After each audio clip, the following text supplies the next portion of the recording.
बिस्मिल्लाहिर्रहमानिर्रहीम, अस्सलाम वालेकुम। पाकिस्तान टुडे के साथ मैं हूं मंसूर आजम काजी। नाज़रीन, जस्टिस रिटायर्ड अजमत सईद शेख साहब को ब्रॉड शीट इंक्वायरी कमेटी का सरबराह मुकर्रर किया गया है।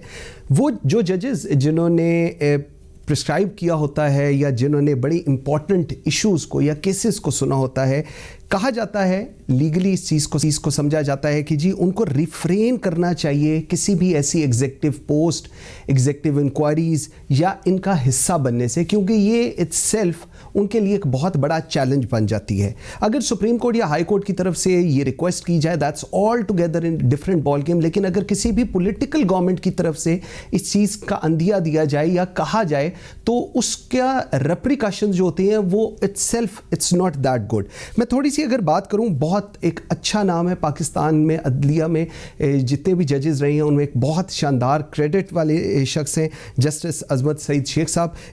2004 में प्रियोर के वो जुडिशरी में आए। He was appointed as a deputy prosecutor general NAB, और इनको अपॉइंट किया था फारूक आदम साहब ने, जो उस वक्त हेड थे लीगल अफेयर्स के। फारूक आदम साहब इज़ द सेम पर्सन जिन्होंने ब्रॉडशीट का ये पूरा केस जो है वो कॉन्ट्रैक्ट बनाया था और उसके बाद इसको क्रिएट किया था। नॉट ओनली दैट, जब फारूक आदम साहब रिटायर हुए थे तो उसके बाद ही went as a consultant to Broadsheet के साथ। इस अवार्ड में जो ब्रॉडशीट का अवार्ड था, इसमें आप सबको याद होगा जीआईटी पनामा का बहुत जिक्र किया था, और जो जीआईटी का बेंच था उसको जस्टिस अजमत सईद शेख साहब ने उसमें शामिल थे। सो एक ओवरऑल अगर हम एक चीज़ देखें, एक शख्स जो इसमें डायरेक्टली इनडायरेक्टली इन्वॉल्व रहा है इस पूरे केस के अंदर, वो नैब का हिस्सा रहा है। जब उनके, और अभी हमने देखा कि इसके अंदर फारूक आदम साहब का नाम भी आ रहा है और भी बहुत सारे लोगों के नाम आ रहे हैं। तो इन्वेस्टिगेटिंग या पूरी चीज़ें पता करना अपने बॉस की जिन्होंने आपको हायर किया है, ऑल टुगेदर ये एक कोई ऐसा अच्छा सिनेरियो अपेरेंटली प्योर हैंड्स अच्छा नज़र नहीं आ रहा। सो एक लीगल फ्रेटर्निटी में जब ये बात हुई है तो उनका भी ये ख्याल है कि जी रिफ्रेन करना चाहिए ऐसी किसी भी सिचुएशन पे जाने से पहले। इस पर हम बात करेंगे अपने प्रोग्राम में, और मुझे इस पर बात करने के लिए ज्वाइन किया है राजा यादव ने, प्रोविंशियल मिनिस्टर हैं पंजाब के, पाकिस्तान तहरीक इंसाफ को रिप्रेजेंट कर रहे हैं। इस्लामाबाद स्टूडियोज़ में मेरे साथ हैं डॉक्टर निसार चीमा साहब, रुकन कौमी असम्बली हैं, पाकिस्तान मुस्लिम लीग नून को रिप्रेजेंट कर रहे हैं, और स्काइप पे मेरे साथ हैं हैदर जमान कुरैशी साहब, सीनियर रहनुमा पाकिस्तान पीपल्स पार्टी के। जी आप सबका बहुत शुक्रिया। डॉक्टर निसार चीमा साहब, आज हम देख रहे थे कि शाहिद खाकान अब्बासी और बहुत सारे जो सीनियर पार्लियामेंटेरियंस हैं पार्लियामेंट लॉजेस के अंदर बैठ के उन्होंने एक प्रेस कॉन्फ्रेंस की जिसके अंदर आप लोगों के भी कंसर्न्स सामने नज़र आए, और एक जो मेजर था वो ये था कि जो भी इसकी हेयरिंग हो उसको पब्लिक किया जाए। क्या कहेंगे सर इसके ऊपर आप?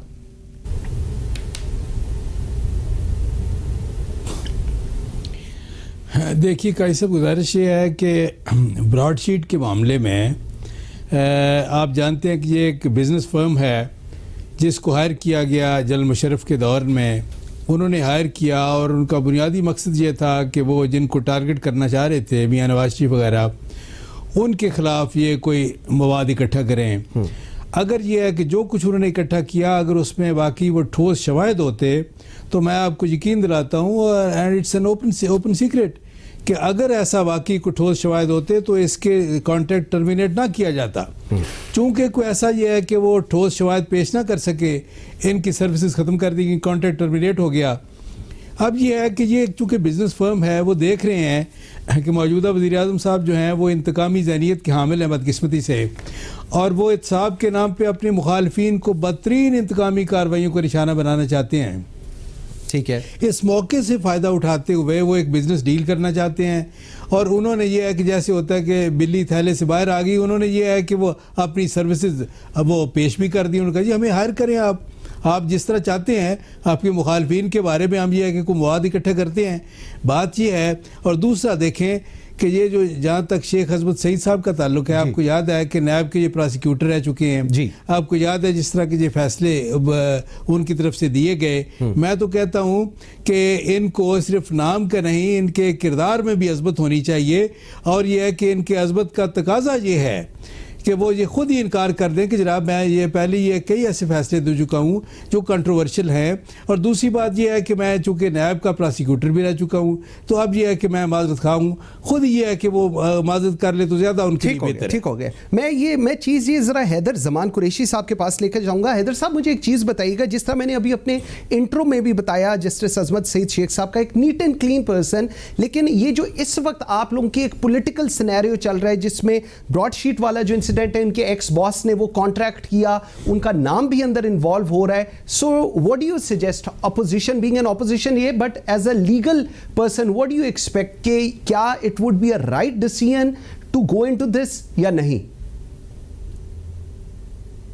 बिस्मिल्लाहिर्रहमानिर्रहीम। बहुत शुक्रिया काजी साहब, बहुत आपने एक जामे और ब्रॉड शीट की तरह ही ब्रॉड इंट्रो दिया है, और यकीनन ये बहुत अहम सब्जेक्ट है। जस्टिस अजमत सईद साहब एक बहुत ब्रिलियंट जजेस लाहौर हाई कोर्ट के जो गुजरे हैं उनमें उनका शुमार होता है, और फिर सुप्रीम कोर्ट में भी उन्होंने बहुत लैंडमार्क्स जजमेंट दी पॉलिटिकल जजमेंट्स के अलावा, और वो बहुत अच्छी तरह कानून को जानते हैं। और दुरुस्त फरमाया आपने कि वो डिप्टी प्रोसिक्यूटर जनरल भी रहे नैब के। सवाल ये पैदा होता है कि जिस इदारे में उन्होंने सर्व किया, फारूक आदम तो एक इंडिविजुअल है ना, जिस तरह अजमत सईद साहब भी इंडिविजुअल हैं, जनरल अमजद उस वक्त जो नैब के चेयरमैन थे पहले, वो भी एक इंडिविजुअल थे। मुआहिदा इंडिविजुअल के जरिए हुआ, लेकिन इदारे ने किया उस वक्त के। और उस वक्त का जो ओवरऑल डिक्टेटर था वो जनरल मुशर्रफ, उसको वो स्याह कहता था तो स्याह होता था, सफ़ेद कहता था सफ़ेद होता था। और ये बात भी दुरुस्त है कि उस वक्त जिन अंदाज में ये डील जो फैसले में नज़र आ रहा है ये की गई, और 2-3 हफ्ते पहले कंपनी बनाई गई और डील की गई, लोग गए, नेगोशिएट हुए, लेकिन ये सब चीज़ें उस वक्त की नेशनल अकाउंटेबिलिटी ब्यूरो ने की, जिसके मुलाजिम थे फारूक आदम, जिसके मुलाजिम थे जनरल अमजद चेयरमैन नैब, जिसके मुलाजिम थे मोहतरम जज साहब। ठीक है, वो एक इंडिविजुअल एक्ट नहीं था। अब आज जो कमीशन बनेगा, ये कमेटी बनने जा रही है जिसने इन्वेस्टिगेट करना है, उसने सिर्फ ये इन्वेस्टिगेट तो नहीं करना कि नवाज शरीफ के असासे थे, उसने और भी बहुत कुछ इन्वेस्टिगेट करना है। और मैं आपको एक अंदर की खबर दे दूं, ये शायद मीडिया में नहीं आई और शायद ना ही डिस्कस हो। नवाज शरीफ की वजह से 2003 में ब्रॉडशीट का मुआहिदा कैंसिल नहीं हुआ था। ब्रॉडशीट का मुआहिदा इसलिए कैंसिल हुआ था कि उनको जब कहा गया कि असासे निकालो, कि नवाज शरीफ के साथ साथ और भी बहुत सारे उस वक्त के हुक्मरानों के, खास तौर पे जो सबसे ताकतवर शख्सियत थी उसके पेटी भाई या वर्दी भाई, उनके भी असासे निकल आए। तो ओवरनाइट इसका कॉन्ट्रैक्ट टर्मिनेट कर दिया गया। ये किसी सिविलियन की मोहब्बत में नहीं किया गया। Let that be on the record. अब हैविंग सेड दैट, मैं जितना अजमत सईद साहब को जानता हूं, और अब वो शौकत खानम के बोर्ड ऑफ डायरेक्टर्स पे हैं, पनामा की जजमेंट दी। जजमेंट देना कॉन्फ्लिक्ट ऑफ इंटरेस्ट नहीं होता, लेकिन जिस इदारे को अब इन्वेस्टिगेट होना है उसके वो तनख्वाहदार मुलाजिम रहे, और आज जो हुक्मरान जमात है उसकी एक जैली जो है ट्रस्ट, जिसको इमरान खान चेयर करते हैं, जिसको डॉक्टर फैसल सुल्तान जिसके सीईओ थे, उसको हेल्थ मिनिस्टर बनाया गया, वो भी कॉन्फ्लिक्ट ऑफ इंटरेस्ट है। मेरे लिए बड़ा हैरान कुन होगा कि ऑनरेबल जस्टिस रिटायर्ड अजमत सईद साहब जो हैं इसको एक्सेप्ट करें, जो उनको ठीक हो गया किया जा रहा है। राजा जी आसिफ साहब, मैं जी ठीक हो गया, लेकिन इस मुल्क में, हैविंग सेड दैट, इस मुल्क में रज़ाक दाऊद अपनी कंपनी को साहब ठीक है, मुझे जरा ये पॉइंट ना, लेट्स स्टे ऑन दैट, मुझे जरा ये पॉइंट राजा यासिर साहब के पास लेकर जाने दीजिएगा। राजा साहब, आपने एक मेरा इंट्रो भी सुना, जो डॉक्टर निसार चीमा कह रही हैं, जो हैदर जमान कुरैशी कह रहे हैं, आपने वो भी सुना। अगर ये चीज़ सुप्रीम कोर्ट के वेरी सीनियर जज जिन्होंने ये सारी जजमेंट्स दी हैं और अपोजिशन को on board, I don't know किस हद तक आप लोग यू आर विलिंग कि अपोजिशन को इस कमीशन के लिए ऑन बोर्ड करना की ज़रूरत है या नहीं, लेकिन कोई एक ऐसा पर्सन जिसके ऊपर अपोजिशन की भी बाइंग हो जाए और न्यूट्रल हो, वो इज दैट पॉसिबल? देखिए, अगर आप इंडिविजुअली पूछ रहे हैं, क्योंकि मेरा डिसीजन तो नहीं है उनको लगाने का, ना ये उनका अपना डिसीजन होगा कि वो रहें या ना रहें, लेकिन जो आप बात कर रहे हैं वो ऑब्जेक्टिव है। और मेरा ख्याल है कि कोई भी इंसान जब कोई जज मुकर्रर होता है, तो जब तक तमाम पार्टीज को उस पर एतमाद ना हो, तो उसको वहां पे नहीं मुकर्रर होना चाहिए, एक जनरल सी बात है। इस पर्टिकुलर केस में आपने उनके क्रेडेंशियल्स बताए, डेफिनेटली एक बड़ा हाईली एस्टीम्ड वो पर्सनालिटी है, बेशक। तो जो मुनासिब वो फैसला करेंगे, मेरा ख्याल है वही बेहतर होगा। इस पे मेरा ख्याल है बात तो आप कर चुके हैं, कोई आगे बात चलाएं, मेरा ख्याल है। बिल्कुल ठीक है। अच्छा, मैं why I am saying so, why it's required, because इस वक्त एक पोलराइज सिचुएशन है पॉलिटिकली, और ये पिछले 2-2.5 साल से चल रही है। एक शख्स जिसका इतना क्रेडिट है, नाम की इतनी क्रेडिबिलिटी है, उसकी at the end of the day साख खराब होने की एक, और ये बहुत सारी लीगल फ्रेटर्निटीज आज जब सुबह बात हो रही थी, उन सबका एक यही व्यू पॉइंट था। इसलिए मैं पर्टिकुलरली आपसे इस पे राजा यासिर पूछ रहा हूँ जी। देखिए, इस पे एज सच कोई एज अ गवर्नमेंट स्पोक्समैन तो मैं कोई बयान दे नहीं सकता। ऑब्वियसली जब उनको रिकमेंड किया गया तो उनकी प्रोफेशनल जो कैपेबिलिटीज हैं और जो ट्रैक रिकॉर्ड है उसको देख के किया गया होगा। लेकिन अब अगर कंट्रोवर्सी क्रिएट हो रही है तो उसके बाद गवर्नमेंट क्या स्टैंड लेती है, लेट्स सी, उसके बाद आगे चलेंगे, इस पर आगे बात करेंगे। बिल्कुल ठीक है। व्यूअर्स, एक छोटी सी ब्रेक लेते हैं, ब्रेक से वापस आते हैं तो बात यहीं से कंटिन्यू करेंगे मेरे से। Welcome back after the break. जी, डॉक्टर निसार चीमा साहब, जिस तरह अभी राजा यासिर भी कह रहे हैं, और मेरे ख्याल में ये एक वाहिद चीज़ है जिसके ऊपर after knowing the facts, opposition हो या गवर्नमेंट हो, they all seems like apparently at in this my program कि they all are on same page. Sir, मुझे एक चीज़ बताइएगा, आज शायद खाकान अब्बासी साहब ने और बाकी पार्लियामेंटेरियंस ने भी बात की, आप लोग बात कर रहे हैं कि इसकी जितनी भी हियरिंग हो वो सारी ब्रॉडकास्ट इंक्वायरी की वो पब्लिक की जाए ताकि लोगों को पता चले। तो अगर मैं थोड़ा सा हैदर जमान कुरैशी ने जो अभी पहले पॉइंट दिया था कि इसमें और भी बहुत से लोगों के नाम शामिल हैं, क्या is that a thing in your mind, या यू रियली वांट के पता चल जाए कि कहां पर क्या खराबी हुई और किसने की और उसका एंड रिजल्ट अब क्या होगा? जी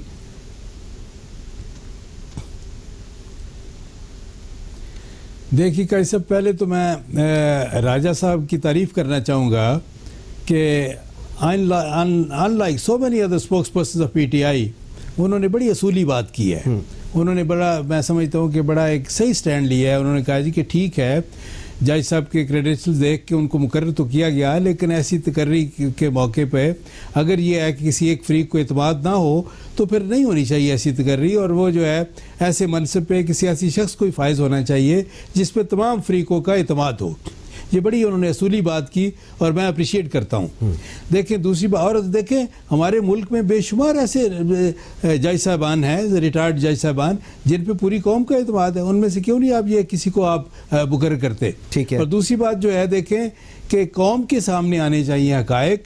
देखें, ये जो है ये एक हमारे यहाँ एक सिलसिला, एक कल्चर इस तरह का बन गया है कि जिसको चाहें उसकी पगड़ी उछालते रहें, लेकिन ये है कि अदालतों में कुछ भी साबित ना हो, कोई किसी की सेहत पे फर्क नहीं पड़ता। ठीक है। हमारा मौक़िफ़ ये है कि दूध का दूध, पानी का पानी हो और पूरी कौम के सामने हकायक हो। जिस तरह कई साहब प्राइम मिनिस्टर साहब ने कहा कि ये फॉरेन फंडिंग केस जो है इसकी समाअत ओपन होनी चाहिए, अल्लाह करे कि इस पे आप यू टर्न न ले जाएं। हम तो बार बार कह रहे हैं कि बिल्कुल ओपन होनी चाहिए।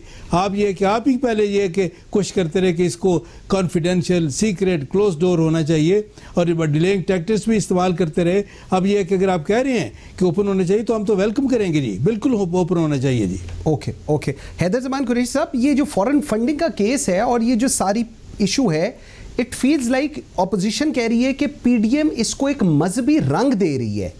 क्यों इस तरह की फीलिंग आ रही है? क्योंकि जो हिंदुस्तान की तरफ से भी कॉन्टेक्स्ट बताए गए जी, उधर से भी आ रहे हैं, इजराइल से भी बताया जा रहा है, उधर से इसको मजहबी रंग देने की क्यों कोशिश की जा रही है?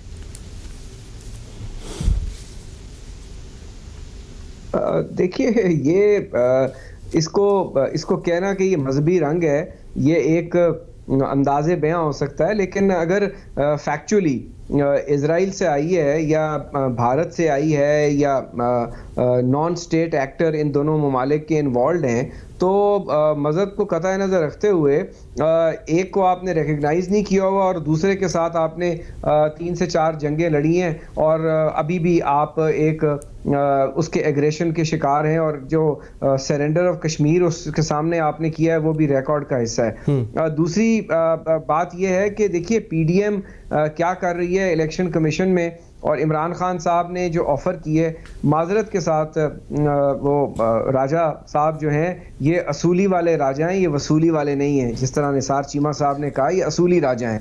तो इनके जो लीडर हैं वो जब जब जो बात करते हैं वो बहुत सारी टाइम उनको पता होता है कि ये वो बात जो कर रहे हैं वो फैक्चुअली वो हो नहीं सकती। मसलन शो ऑफ हैंड करवा दें सेनेट में, उनको पता है कि ये नहीं हो सकता, ना आइन इजाजत देता है, ना कानून, ना इलेक्शन कमीशन करेगा। उनको पता है कि ये इन कैमरा प्रोसीडिंग्स हैं फॉरेन फंडिंग की और वो नहीं करेंगे, लेकिन मैं एक प्रिंसिपल स्टांस ले लूं। उनको पता है कि मैं पापा जोन्स का हिसाब नहीं ले सकता, उनको पता है कि मैं अंकल मुशर्रफ का पासपोर्ट जो है वो रिवोक नहीं कर सकता या उनको पाकिस्तान नहीं बुला सकता, लेकिन वो कहेंगे कि मैं सबका एहतसाब करूंगा। उनको बहुत सारी चीजों का पता है कि मैं चीनी वाले को पकड़ूंगा, आटे वाले को पकड़ूंगा, लेकिन वो नहीं पकड़ सकते, उनको मालूम होता है। लेकिन अवाम के सामने वो एक यू टर्न लेते हैं कि मैं पेट्रोल आधी कीमत का कर दूंगा, मुझे तो पता नहीं था। तो वो यू टर्न तो बहुत पुरानी बात हो गई।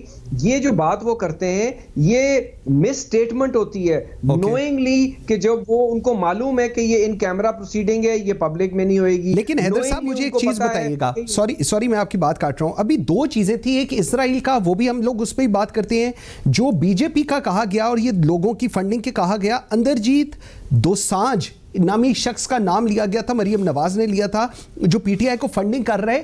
इस किस्म का कोई रहनुमा बीजेपी में एग्जिस्ट ही नहीं करता। सो ये भी तो एक रियलिटी है कि नाम ले लिए गए, लेकिन उनका जब बैकग्राउंड चेक किया गया तो दे डोंट इवन एग्जिस्ट। देखिए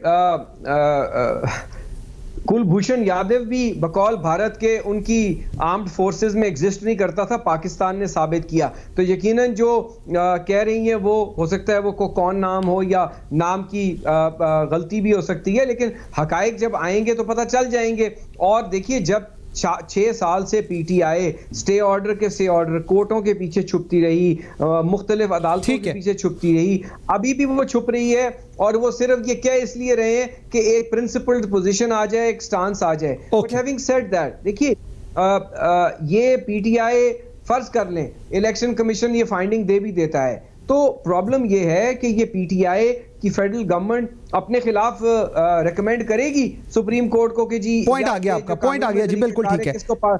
राज साहब इनहेरेंट कॉन्फ्लिक्ट है, ये मामला इवेंचुअली अदालत में जाना है। नहीं राज साहब मुझे जरा राज साहब पे आने दीजिएगा। राज साहब एक तो इनकी तरफ से आप लोग भी कहते हैं कि फॉरेन फंडिंग के ऊपर पीडीएम मजहबी रंग दे रही है, और वो दोनों से मैंने इस बात पे किया, लेकिन हुकूमत वक्त जो है जो अपोजिशन के बारे में फॉरेन फंडिंग का कह रही है, मुराद सईद साहब ने क्या कहा, पहले एक दफा सिर्फ ये सुन ले, उसके बाद आप जवाब दीजिएगा जी, प्लीज जरा एक दफा सुनिएगा।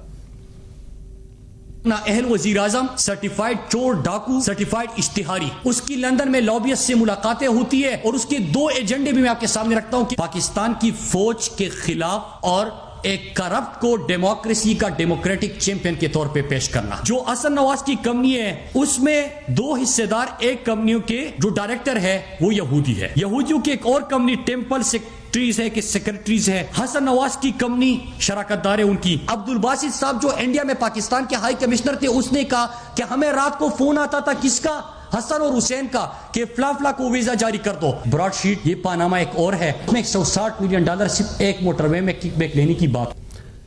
राजा साहब मुझे बताइएगा, वो तो जो कुछ कहते हैं, लेकिन जो हुकूमत वक्त के वफाकी वुज़रा कह रहे हैं वो क्या है जी, वो फिर किस तरफ चीजें जाएंगी? ये आप थोड़ा हौसले के साथ सुनेंगे, क्योंकि ऑब्वियसली अपोजिशन के 2 मेंबर्स हैं और वो टाइम भी काफी मुनासिब ले चुके हैं। सबसे पहली चीज तो हमें ये समझनी जरूरी है कि प्राइम मिनिस्टर इमरान खान जो है ना, जो कुरैशी साहब ने बात की है, वो उसके बिल्कुल बरक्स हमेशा से ट्रांसपेरेंसी के कायल रहे हैं। आपकी अगर उनके क्रिकेटिंग करियर से देखें तो न्यूट्रल एम्पायर का जो कॉन्सेप्ट था वो खान साहब लेके आए थे, तो उनको किसी किस्म का कोई ना डर है। और जो यू टर्न का इन्होंने वाकई बात की कि पुरानी हो गई है, इसलिए क्योंकि वही अगर हरकत वो पीपल्स पार्टी करे तो वो जमहूरियत के मफाद में होती है। अगर सड़कों पे घसीटने की बात करके गले लगा लें मियां शहबाज शरीफ साहब, तो वो भी डेमोक्रेसी के लिए है, तो वो सियासत है। लेकिन अगर पीटीआई कोई डिसीजन अपना चेंज करे तो वो यू टर्न है, तो ठीक है, नाम मेरा ख्याल है ये टर्म काफी जो है वो घसी पिटी हो गई है, तो इससे मेरा ख्याल आगे बढ़ते हैं।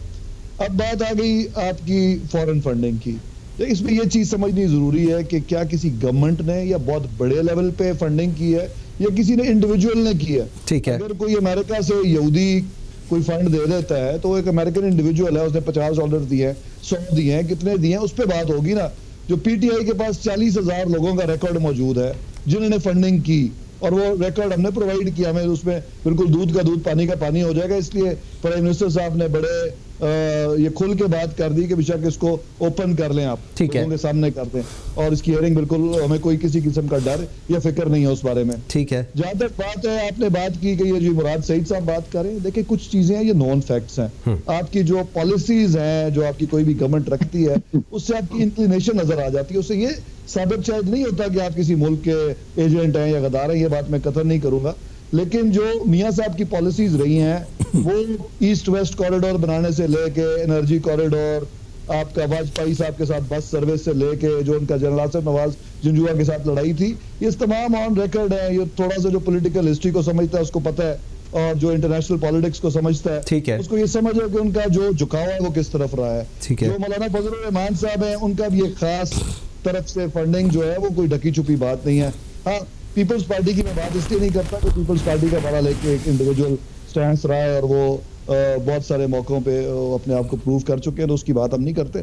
लेकिन मियां साहब का तो जो एक्चुअली कन्फ्लिक्ट है, और अभी तक जिस वजह से वो जिन लाइंस पे वो बात करते हैं, जो बाहर बैठ के वो अपने कौमी इदारों के खिलाफ बात करते रहे हैं, जो बड़ा अनफॉर्चुनेट था, तो ये तमाम चीजें दे वर अनकॉल्ड फॉर, और ये तमाम मुल्क के लोग देख रहे हैं। उसके बाद मेरा अगर उन पर इल्जाम ये ना भी लगाया जाए तो समझने वाले लोग ऑलरेडी समझ चुके हैं, उनको मेरा नहीं ख्याल कि बार बार रिपीट करने का कोई फायदा भी है, क्योंकि जिन लोगों को इस चीज की समझ है, they don't need to be told basically. True, बिल्कुल ठीक है। ये तो अगर फंडिंग जो आप दोबारा मैं रिपीट करूंगा कि फॉरेन फंडिंग अगर तो जिस तरह एक बड़े पैमाने पे कोई मिलियंस ऑफ डॉलर्स किसी मुल्क ने किसी शख्सियत को दिए हैं, तो जरूर सामने आने चाहिए किसी पार्टी को दिए हैं। पीटीआई को मुकम्मल यकीन है कि हमारे पास ऐसा कोई ऐसी बात है, और ना हमें किसी फॉरेन मुल्क ने अपने एजेंडे को फैलाने के लिए फंड किया है कभी, और ना और जो जहां तक ये दूसरी पार्टी का तलक है, अगर इनको भी यकीन है तो मेरा ख्याल है ये भी इस बात पे एग्री करेंगे कि ये ओपनली होनी चाहिए। ओपनली होनी चाहिए, बिल्कुल ठीक है, बिल्कुल ठीक है। हियरिंग भी होनी चाहिए, क्या मसला है? बिल्कुल ठीक है। एक छोटी सी हम ब्रेक लेते हैं व्यूअर्स, जब ब्रेक से वापस आते हैं तो जरा ये जो बात कि ओपनली होनी चाहिए, तो क्या नैब की भी हियरिंग्स ओपनली होनी चाहिए और पब्लिकली होनी चाहिए, ताकि लोगों को पता चले।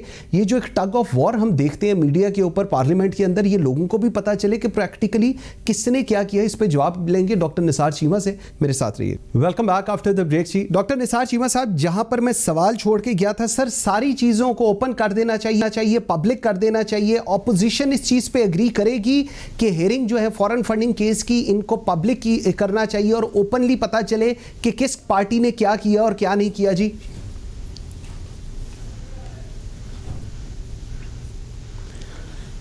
कई सब बिल्कुल आपने सही फरमाया। देखें, एक तो मैं ये गुजारिश करना चाहूँगा, और मेरा ख्याल है कि राजा साहब मुझसे इत्तेफाक फरमाएंगे, चूँकि बड़े बासूल आदमी हैं, उनकी बातों से बिल्कुल मुझे एहसास हुआ है। उन्होंने कहा कि इदारों के ख़िलाफ़ ये बातें कर रहे हैं, इदारों के खिलाफ बिल्कुल नहीं होना चाहिए। और मेरा ख्याल है उनको याद होगा कि इमरान खान साहब ने ये फरमाया था, उनके अल्फाज हैं कि ये अलकायदा के दहशत गर्दों को ISI ने ट्रेनिंग दी, अंदाज़ा करें। और पूरी कौम को याद है, किस कदर बदकिस्मती की बात है। और मुझे यकीन है कि राजा साहब ज़रूर कहेंगे कि ये बिल्कुल गलत थी स्टेटमेंट, ये इमरान खान की ये गैर जिम्मेदाराना बयान था। ठीक है। दूसरी बात जो है वो देखें, किसी को भी नहीं करना चाहिए, जो भी करता है गलत करता है। देखें, बात ये है कि जहाँ तक उन्होंने कहा जी, देखें शहबाज शरीफ साहब जो हैं वो कहते रहे पीपल्स पार्टी की क़यादत के बारे में बड़े ये कि इस तरह के अल्फाज इस्तेमाल करते रहे, तो उनको ये भी याद होगा कि इमरान खान साहब ने किसी के बारे में कहा था कि मैं तो उसको चपरासी भी ना रखूँ। आज वो फेडरल कैबिनेट में शामिल है, खैर से वज़ीर दाखिला है। ठीक है। आपको पता है कि MQM के बारे में क्या इरशादात थे उनके, आपको पता है काफ लीग और उसकी क़यादत के बारे में वो क्या कहते रहे, ये लंबी दास्तान है। जहाँ तक ये देखें, बात ये है फॉरेन फंडिंग की बात है जी जी, इसमें चंद पॉइंट्स का सब जरूर ज़हन में रखिए। पहली बात ये है कि ये इसमें PTI के या PTI की लीडरशिप के करतूत, जो काले करतूत हमने एक्सपोज नहीं किए, ये आगाज उस शख्स ने किया जो घर का बेदी था, और ये अकबर एस बाबर जो है, जो इनका फाउंडिंग मेंबर है, उसने कहा कि ये हमारे चेयरमैन साहब ये करते रहे। सर पॉइंट आ गया। अच्छा, अकबर एस बाबर जी। मुझे जरा दूसरी जो बात है, डॉक्टर साहब मुझे जरा थोड़ा सा टाइम का मेरा हो रहा है जी, तखीरी अरबे मैं आपके पास डॉक्टर साहब दोबारा आता हूं, मुझे let me come back to you जी, मैं आपके पास दोबारा आता हूं। मुझे जरा हैदर जमान के पास जाने दीजिएगा। हैदर, मुझे एक चीज बताएं, if you wanted to comment on that, और सेकेंडली बताएं कि ये जो अगर मनी ट्रेल फंडिंग जस्टिफाई नहीं होती, तो क्या जो पॉलिटिकल पार्टीज हैं, मेट भी पाकिस्तान पीपल्स पार्टी, एन और पीटीआई, क्या ये डी नोटिफाई भी हो सकती है? बिकॉज जस्टिस शाइक का कहना है कि ऐसा बिल्कुल हो सकता है। जी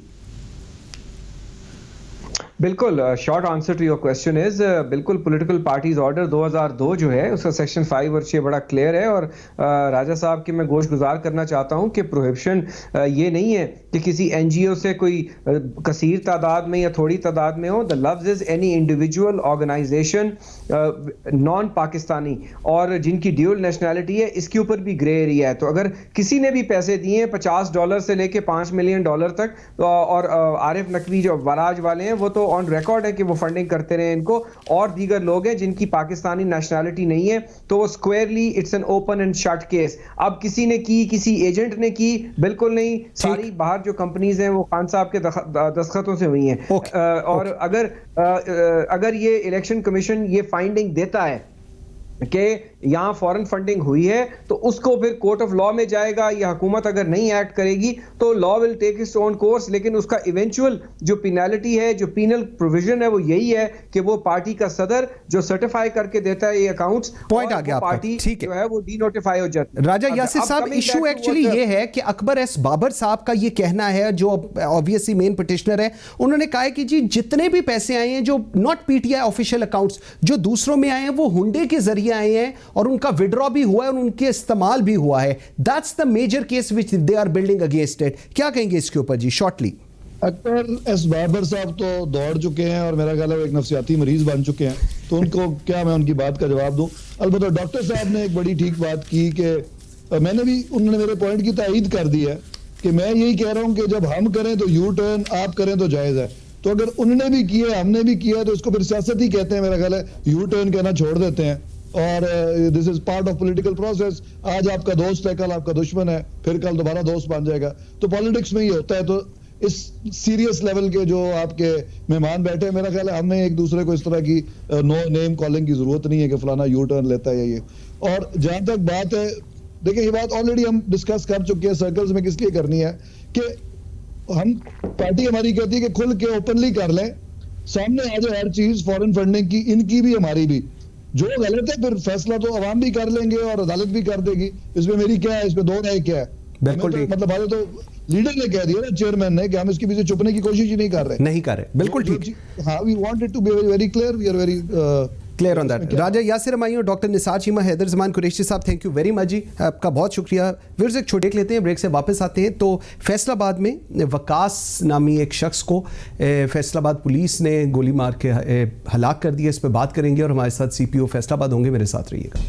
welcome back after the break. नाज़रीन, चंद रोज़ कबल आपको याद होगा अभी उसामा सत्ती का जो इस्लामाबाद में सानिया हुआ, जहां पर हमारे पुलिस के जवानों ने उसको गोलियां मारकर शहीद कर दिया गया। अभी वो ज़ख्म ख़त्म नहीं हुए थे कि 2 रोज़ कबल फैसलाबाद में समंदरी रोड पर एक गाड़ी जा रही थी, जिसको फैसलाबाद पुलिस ने रोका, और वो गाड़ी जब पार्क कर रहे थे तो एक कांस्टेबल के पाँव के ऊपर गाड़ी का टायर आ गया, जिस पे बदतमीज़ी शुरू हुई। वहाँ पर पुलिस ने के कांस्टेबल ने वहाँ पर अपनी पिस्टल गन लोड कर ली।